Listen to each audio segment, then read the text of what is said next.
Hello, I love you. কিন্তু তুমি তো বিবাহিত। তুমি কি করে জানলে? বিবাহিত ছেলেদের বেগ দেখলেই বোঝা যায়। তাতে কি হয়েছে? আমার তোমাকে ভালো লেগেছে, মানুষ দুটো বিয়ে করতেই পারে। আচ্ছা ঠিক আছে, তুমি যদি একান্তই আমাকে বিয়ে করতে চাও তাহলে শোনো।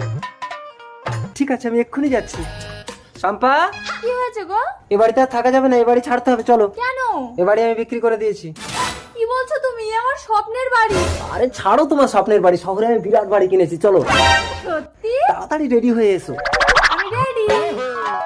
রেডি? চলো চলো চলো। सबर करो। হ্যাঁ গো, আমরা কি রেলগাড়ি চেপে শহরে যাব? হ্যাঁ, তুমি এখানে বসো, আমি একটা বড় রেলগাড়ি ভাড়া করে নিয়ে আসছি। গয়া। এই নাও, তোমার কথা মতো বউকে তাড়িয়ে ঘর বিক্রি করে টাকা এনেছি। গুড। এই টাকাটা কোনো তো? ডার্লিং, কে এটা? এ আমার স্বামী। তুমি বিবাহিত? হ্যাঁ তো, তোমরা ছেলেরা যদি দুটো বিয়ে করতে পারো, আমরা মেয়েরা কেন পারবো না? এই আমার টাকা দাও। এই মারো ওকে।